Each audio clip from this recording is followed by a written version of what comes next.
This Boeing 787 lost both engines just seconds after takeoff, and nobody knows why. Investigators thought it was bad fuel, but then found this. Now Boeing's entire reputation is hanging by a thread, and what they discovered inside the black box will blow your mind. Today, we will dig through crash reports, secret files, and even real cockpit data to figure out if Boeing is hiding something. Just a few hours after the crash of Air India Flight 171, investigators from India's Aircraft Accident Investigation Bureau, AAIB, got their hands on something very important: the black boxes. These are two small but powerful devices that are found on every commercial plane. One records flight data like engine performance, speed, and altitude, while the other records audio from the cockpit, including pilot conversations, alarms, and any unusual sounds. When a plane crashes, these boxes often hold the key to understanding what really happened. With the data from these black boxes, the AAIB started piecing together the timeline of the crash. What they found was shocking. The data showed that both engines on the Boeing 787 stopped producing thrust just seconds after takeoff. This is extremely rare. For one engine to fail is uncommon, but for both to go out at the same time? That's almost unheard of, especially on a modern aircraft like the Dreamliner. Because both engines lost thrust so quickly, the emergency power system kicked in. This is a small device called the ram air turbine, or RAT for short. It looks like a tiny windmill that pops out of the side of the aircraft. It uses the airflow from the moving plane to generate enough electricity to keep the most basic systems running, like communication and flight controls. If you see a RAT deployed, it usually means the situation is very serious. Once the investigators confirmed that both engines stopped working so suddenly, they had to ask the biggest question: why? How could this happen to a jet that is known for its safety and advanced design? The theories started coming in fast. Some thought it might be a case of dual engine failure caused by a technical glitch. Others believed the pilots might have made a mistake, perhaps accidentally shutting off the engines or missing a step during takeoff. A few experts even wondered if contaminated fuel was to blame, something that can happen if water or particles get into the fuel tanks. And in very rare cases, some people even suggested sabotage. All of these ideas were on the table at first. But as the calendar flipped to early July, the investigation started to focus more clearly on one clue found in the black box data, something that no one had expected. Up until that point, investigators were still unsure about what exactly caused both engines on Air India Flight 171 to lose power. But then a report came out from a well-known aviation website called the Air Current, and it revealed something shocking. According to the report, investigators had discovered strange movements in the cockpit, specifically with something called the engine fuel control switches. These movements happened right as the plane was climbing after takeoff. Now, inside every Boeing 787 cockpit, there are two important switches, one for each engine. These are called fuel control switches, and they have just two settings: run and cut off. When the switch is in run, fuel flows to the engine and it keeps working like normal. But if you flip it to cut off, the fuel supply stops immediately and the engine shuts down. It's basically like turning off the power to your car engine, but while you're still driving at full speed. But these switches aren't something pilots touch by accident. In fact, Boeing designed them to be very hard to move without meaning to. Each switch is guarded with a cover. To flip one, you first have to lift the guard, then pull, and finally push the switch. It's a three-step action. This design is there to make sure that no one flips the switch by mistake, especially during the most important part of flight, like takeoff. That's why what the investigators found is so disturbing. The flight data showed that both of these switches might have been moved to the cut-off position, almost at the same time. If that's true, it means both engines were manually shut off right after takeoff. This is not something that has happened before on a Dreamliner. In fact, it's so rare that some experts are calling it unprecedented. Now that investigators have found the engine fuel control switches might have been moved during takeoff, the big question is, how did that happen? There are three main theories being discussed right now. The first one is that it was an accident. Maybe the pilot moved the switches without realizing it. But as we have already discussed, that the fuel control switches are placed under the throttle levers and are protected with a guard to stop anyone from moving them by mistake. You have to lift the guard, pull the switch, and then move it. It's not easy to do by accident, but still, accidents happen. Maybe the pilot's hand slipped. Maybe in the rush of doing everything quickly, they accidentally moved one switch. But both switches were moved, not just one. That makes it very unlikely to be a simple slip-up. Moving both switches at almost the same time would require the same kind of deliberate action twice. And that's why investigators think it's probably not just human error, at least not in the usual sense. The second idea is a lot more serious and chilling. What if someone flipped the switches on purpose? Some sources have reported that investigators briefly looked into this as a possibility. It's scary to even think about, but in aviation, no theory can be ignored, no matter how dark it sounds. Could a pilot have done it intentionally? Was it sabotage? Right now, there's no hard proof pointing to that.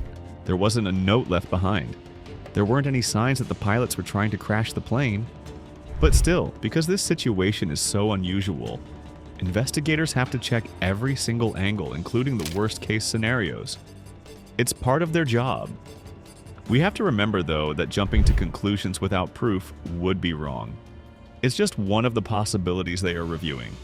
The third theory is something Boeing itself might be hoping for: a mechanical problem or fuel contamination. Sometimes, weird things happen to planes because of faulty wiring or software bugs, or maybe the fuel was dirty or had something mixed in it that caused a failure.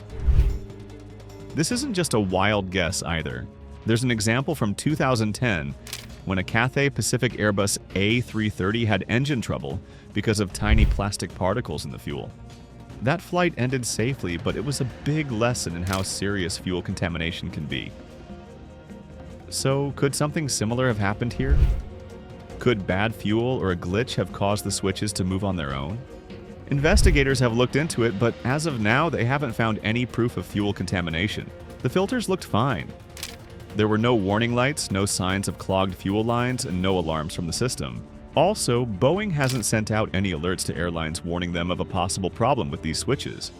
When something is seriously wrong with an aircraft's design, Boeing usually sends a message called a CANIC, Continued Airworthiness Notification, to the international community, or they work with regulators to issue a safety bulletin. None of that has happened so far. That makes it seem like Boeing doesn't believe this crash was caused by a flaw in the plane itself, or at least not yet. Boeing has been having a really tough time over the last few years, and this Air India Flight 171 crash has only added to their problems. To understand why this crash is such a big deal for Boeing's reputation, we have to go back a bit. Remember the 737 MAX disasters? 2 of those planes crashed within 5 months of each other back in 2018 and 2019, killing 346 people in total. It was a huge scandal. Investigations later showed that Boeing had hidden key information about a new flight control system from pilots and even regulators. The company faced lawsuits, its CEO was replaced, and Boeing lost billions of dollars, not just in fines, but also because people lost trust in the company. And just when Boeing was slowly starting to recover from that mess, another issue popped up in 2024. This time, it was a door plug problem. A panel that covers an emergency exit on some Boeing 737s blew off mid-flight on a brand new Alaska Airlines jet. Thankfully, no one was seriously hurt, but it raised fresh concerns about Boeing's quality checks and safety standards. That incident made headlines all over the world, and people started questioning Boeing again. Is this company really making safe planes anymore? Now let's come back to the present.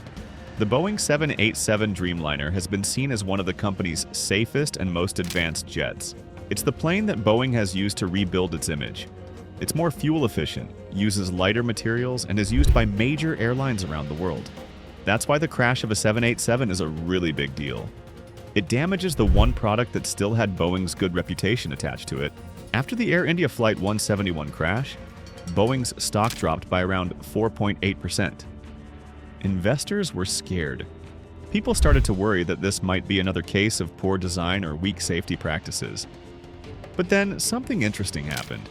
News reports came out saying that investigators had found that the fuel control switches in the cockpit might have been flipped during takeoff. That small detail changed everything. Why? Because it made it seem like the crash might have been caused by pilot action, not a design flaw in the plane. And just like that, Boeing stock started to bounce back. It rose by about 3.4% as investors felt relieved. If it was pilot error, then Boeing wouldn't be blamed. That's how Wall Street thinks. But let's be honest, this doesn't mean Boeing is completely off the hook. Because when it comes to aviation, public trust is just as important as financial charts. Even a small rumor about poor design or weak quality checks can cause massive damage to a brand like Boeing. People around the world fly on Boeing planes every single day. If passengers start to believe that Boeing jets aren't safe, that fear could last for years. So even though this particular crash might not be Boeing's fault, the fact that it happened at all still shakes public confidence. And when you add that to all the other problems Boeing has had lately, it's clear that the company is stuck in a major reputational crisis. If the investigation proves that the crash was caused by pilot error, the solution might be a bit more straightforward. Regulators like the FAA in the US or the DGCA in India could just ask airlines to improve training programs or change how certain procedures are done in the cockpit. Maybe they'll remind pilots to double-check switch positions during takeoff. Maybe they'll issue a new checklist or warning about being careful around fuel control switches. These kinds of changes are important but don't usually affect the aircraft itself. But if it turns out that the crash was caused by something wrong with the plane, like a design flaw in the fuel control switches, an electrical wiring issue, or even something like fuel contamination that wasn't caught, then the situation gets much more serious. In that case, regulators would probably step in and issue what's called an airworthiness directive. That's a formal order that tells airlines you have to fix this part, inspect this system, or even ground these planes until the issue is sorted out. This isn't optional. Airlines are legally required to follow these directives before flying the plane again. These directives can be expensive and stressful for airlines and aircraft makers. It means planes might have to be taken out of service for repairs, or older parts might need to be replaced across the entire fleet. And when we're talking about something like a Boeing 787, which is a long-haul jet used on big international routes, grounding even a few planes can mess up flight schedules, bookings, and revenue for both the airline and Boeing. That's why this investigation is such a big deal, not just for safety, but also for business. Air India currently operates over 30 Boeing 787 Dreamliners. After the crash, all of them were checked for any problems related to what happened on Flight 171. The good news is that no issues were found in the rest of the fleet. That means the crash appears to be an isolated incident, at least for now. But the checks had to be done quickly and thoroughly, just in case there was a larger problem that no one had spotted before. Now that the initial investigation is moving forward, many people are wondering what's going to happen next. When will we finally know what caused the crash of Air India Flight 171? According to international aviation rules set by ICAO, that's the International Civil Aviation Organization, India's AAIB, the Aircraft Accident Investigation Bureau, must release a preliminary report within 30 days of the crash. Since the crash happened on June 12, 2025, the preliminary report is expected to come out by July 11, 2025. But it's important to understand what this first report will actually include, and what it won't. A preliminary report is more like a facts-only summary. It doesn't blame anyone or give opinions. It just lists what the investigators have found so far. The idea is to give the public and the aviation world a quick update, while the deep investigation continues behind the scenes. So, what kinds of facts should we expect in this report? First, we'll likely see the exact position of the fuel control switches, basically when and how they moved during the flight. That's one of the biggest clues in this case. We'll also hear about the timestamps, like when the engine stopped producing thrust, when alarms went off, and when the crew responded. Second, the report will probably talk about the cockpit voice recordings. These are audio clips captured from microphones inside the flight deck, and they include everything from pilot conversations to warning sounds. If the pilot said anything about the switches, fuel, or system problems, that could be in the transcript, but we won't hear the actual audio, just the summary. Next, we can expect details about the engine thrust data, like how much power each engine was producing before and after takeoff. This can help show whether there was a mechanical failure, a sudden shutdown, or if both engines were working fine until they suddenly stopped. There's also a chance the report could mention cockpit video if available. The final report is much more detailed. It includes root cause analysis, which means it explains the exact reason behind the crash, whether it was a design flaw, human error, or something else. If you want to stay updated as new info drops, and trust me, it will, make sure you hit that like button, subscribe, and turn on notifications.